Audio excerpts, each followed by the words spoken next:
بسم اللہ الرحمن الرحیم الحمد للہ رب العالمین والصلاة والسلام علی سید الانبیاء والمرسلین وعلی آلہ وصحبہ اجمعین اما بعد۔ علم کے مختلف شعبوں میں سے ایک اہم شعبے کی طرف ہم لوگوں نے اپنا قدم بڑھانے کی کوشش کی ہے۔ بہت ساری احادیث ایسی ہیں جس میں اس بات کی وضاحت ملتی ہے کہ رسول اللہ صلی اللہ علیہ وسلم اپنا کپڑا خود سل لیتے تھے۔ حضرت عائشہ رضی اللہ تعالی عنہ سے پوچھا جاتا ہے کیف کان خلق رسول اللہ صلی اللہ علیہ وسلم، فقالت کاحدکم یرفع شیئا ویضع وکان احب العمل الیہ الخیاطہ۔ حضرت عائشہ رضی اللہ تعالی عنہ فرماتی ہیں کہ رسول اللہ صلی اللہ علیہ وسلم کا طریقہ یہ ہوا کرتا تھا کہ آپ صلی اللہ علیہ وسلم تم میں سے عام لوگوں کی طرح گھر میں رہتے تھے۔ بہت سارے لوگ باہر تو جیسے رہتے ہیں آفس میں، ایسا لگتا ہے کہ گھر میں بھی وہ نواب صاحب ہی بن کر کے رہتے ہیں۔ رسول اللہ صلی اللہ علیہ وسلم کا یہ طریقہ نہیں تھا۔ حضرت عائشہ رضی اللہ تعالیٰ عنہ فرماتی ہیں یرفع شیئا ویضع، کوئی چیز اپنے سے اٹھا لیتے تھے، اپنے سے اٹھا کے یہاں سے وہاں رکھ لیتے تھے۔ یہ رسول اللہ صلی اللہ علیہ وسلم کا طریقہ تھا گھر میں۔ اور رسول اللہ صلی اللہ علیہ وسلم کو سلائی بہت پسند تھی، چنانچہ اپنے کپڑے رسول اللہ صلی اللہ علیہ وسلم خود ہی سل لیتے تھے۔ بکری کا دودھ دہنا ہو تو خود ہی آپ صلی اللہ علیہ وسلم دہ لیتے تھے۔ تو آپ صلی اللہ علیہ وسلم کا یہ اسوہ اور یہ طریقہ حضرت عائشہ رضی اللہ تعالیٰ عنہ نے فرمایا۔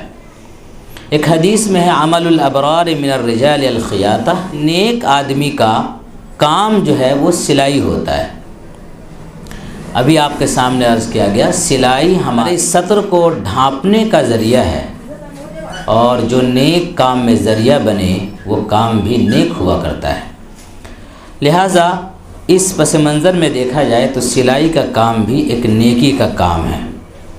ایک مشہور مفسر ہیں علامہ قرطبی رحمۃ میں، انہوں نے لکھا ہے کہ والعلوم عند جمیع اہل الدیانہ ثلاثۃ، علم جو ہوتا ہے وہ تین طرح کا ہوتا ہے۔ علم اعلیٰ، ایک علم جو اعلیٰ ہوتا ہے، اعلیٰ درجے کا بڑا ہوتا ہے، وعلم اسفل، ایک علم جو ہوتا ہے وہ نچلے درجے کا ہوتا ہے، وعلم اوسط، اور ایک علم ہوتا ہے درمیانی درجے کا۔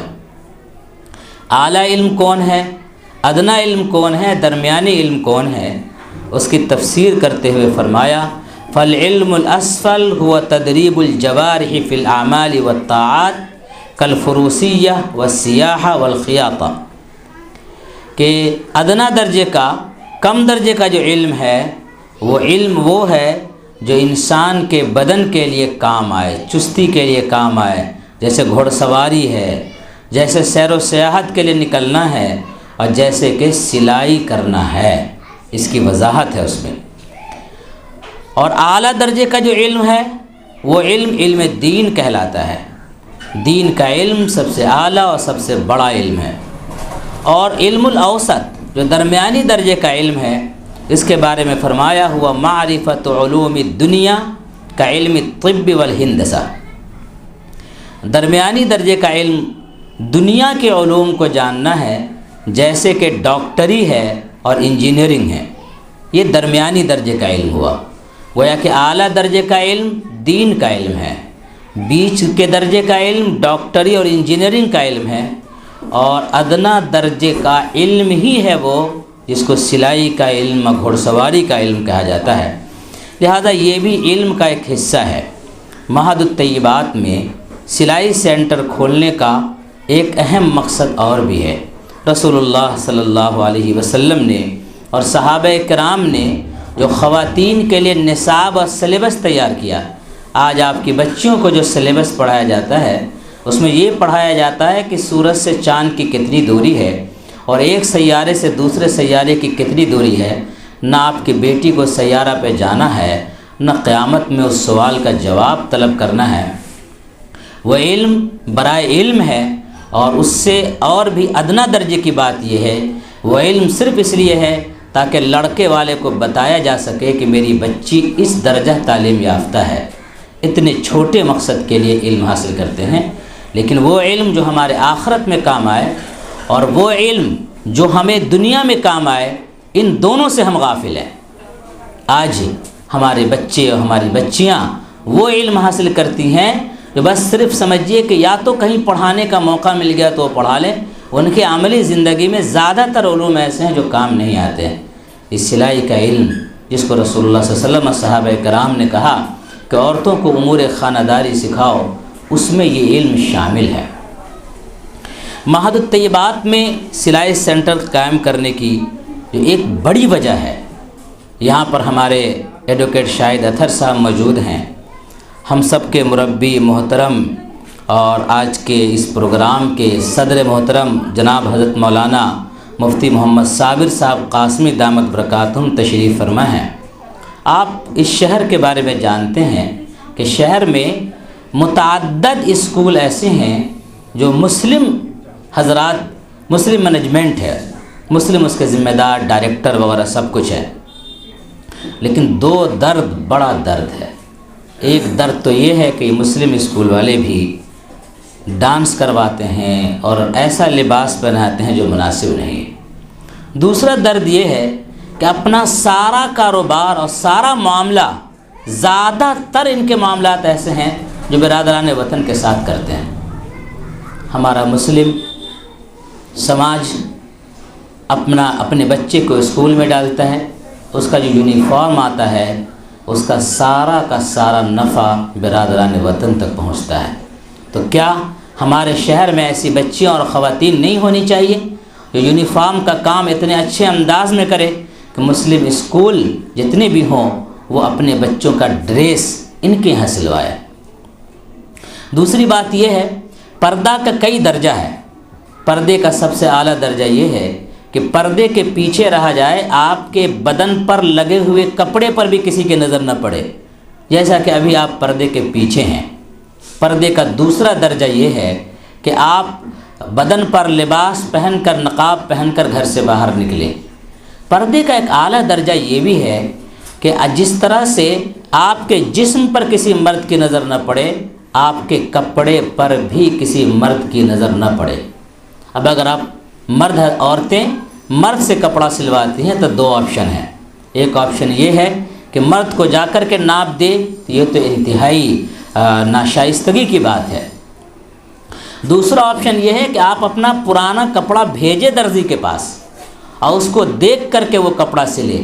کسی عورت کا کپڑا کسی مرد کے پاس جائے، فتویٰ کے اعتبار سے، مسئلہ کے اعتبار سے جائز ہے، لیکن غیرت کے اعتبار سے، تہذیب کے اعتبار سے، سمجھ کے اعتبار سے یہ کسی نہ کسی درجہ نامناسب لگتا ہے۔ لہٰذا ایسا کیوں نہ ہو کہ عورتیں اپنا کپڑا عورتوں کے پاس ہی سلائے، تاکہ آپ کے بدن سے لگے ہوئے کپڑے اور آپ کے پرانے کپڑے پر بھی کسی غیر مرد کی نظر نہ پڑے۔ یہ اعلیٰ درجہ ہو سکتا ہے۔ انہی سب جذبات کو لے کر کے معہد الطیبات میں یہ سلائی سینٹر کا قیام کیا گیا ہے۔ ابھی 2 مشینوں کا انتظام ہو سکا ہے۔ پوسٹر میں جو آپ نے مشینوں کی تصویریں دیکھی ہیں وہ انٹرنیٹ سے لی گئی تصویر ہے، یہ دکھانے کے لیے کہ اس طرح کا ہمارا خاکہ ہے کہ اس طرح سے ہمارا سلائی سینٹر ہونا چاہیے۔ ایک صاحب راجہ بھائی ہیں جنہوں نے اپنی بیٹی فاطمہ کے نام سے یہ سلائی کی مشین کو بنانا ہے، مینوفیکچرنگ کیا ہے انہوں نے، تو بھائی ہمارا پیسہ ہمارے بھائی کے پاس جائے تو اچھی بات ہے۔ ایک مشین ان کی اپنی طرف سے ہے، ایک اور مشین ہمارے ایک دوست نے دی ہے، انہوں نے اپنا نام ظاہر کرنے سے منع کیا ہے، لیکن انہوں نے وہ مشین دی ہے۔ اللہ تعالیٰ ان دونوں کے جذبات کو قبول فرمائے۔ 10 مشینوں کا ٹارگٹ ہے۔ انشاءاللہ یہاں پر ایڈوکیٹ شاہد اطہر صاحب موجود ہیں، انشاءاللہ ان کی طرف سے بھی ایک مشین کا انتظام رہے گا، اور جو لوگ اس میں حصہ لینا چاہیں لے سکتے ہیں۔ آج کے اس پروگرام میں شکریہ ادا کرتا ہوں یہاں کی تمام سامعات کا، خاص طور سے یہاں پر حضرت مولانا مفتی صابر صاحب قاسمی دامت برکاتہم کا، کہ طبیعت کی علالت کے باوجود ہماری حوصلہ افزائی کے لیے جب بھی ہم نے ان کو زحمت دی بخوشی انہوں نے قبول فرمایا، اور ہماری حوصلہ افزائی کے لیے انہوں نے سفر کی صحبت برداشت کری۔ ہم سب ادارے کی طرف سے ان کا شکریہ ادا کرتے ہیں۔ رخسانہ صاحبہ اپنی علالت کے باوجود اور گھر کی بے انتہا ضرورت کے باوجود یہاں پر تشریف فرما ہے، ان کے بھی ہم شکر گزار ہیں۔ شبنم صاحبہ یہاں موجود ہوں گی، ان کے بھی ہم شکر گزار ہیں۔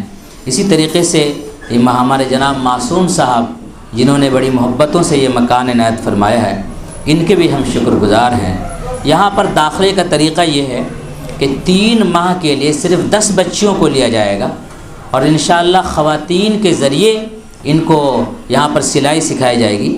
محترمہ رخسانہ صاحبہ یہاں پر موجود ہیں، انشاءاللہ ان کے یہاں بھی تربیت کے لیے بھیجا جائے گا ان بچیوں کو، اور بعض خواتین ایسی ہیں جو یہاں آ کر کے سلائی سکھائیں گی، اور 1-2 مرد حضرات بھی ہیں جو ہفتے میں یا مہینے میں 1-2 بار آ کر کے وہ بھی سکھائیں گے۔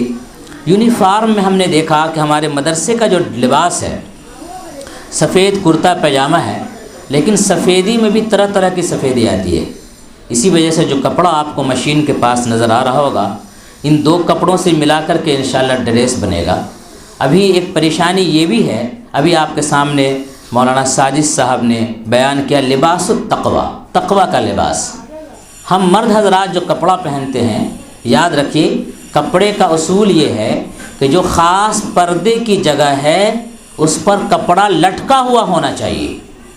چنانچہ عورتیں جب لباس پہنتی ہیں، کرتا اور جو شلوار ہے اس کو پہننے کے باوجود عورتیں اپنے بدن پر دوپٹہ بھی رکھتی ہیں، اس لیے کہ وہ پردے کا مقام ہے۔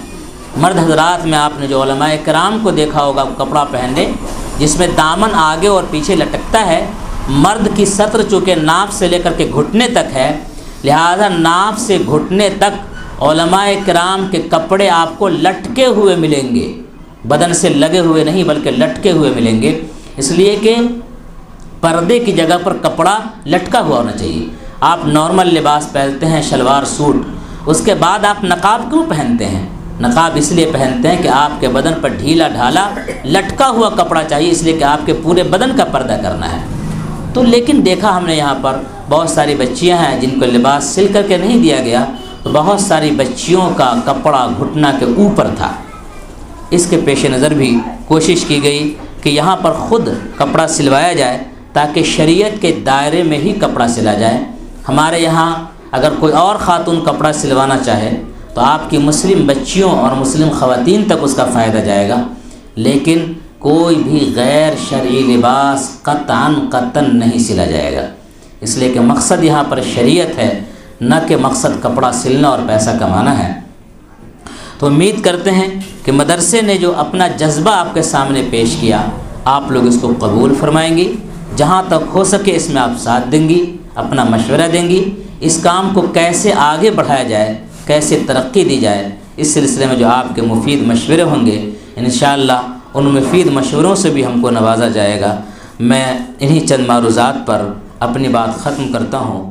وآخر دعوانا الحمدللہ رب العالمین۔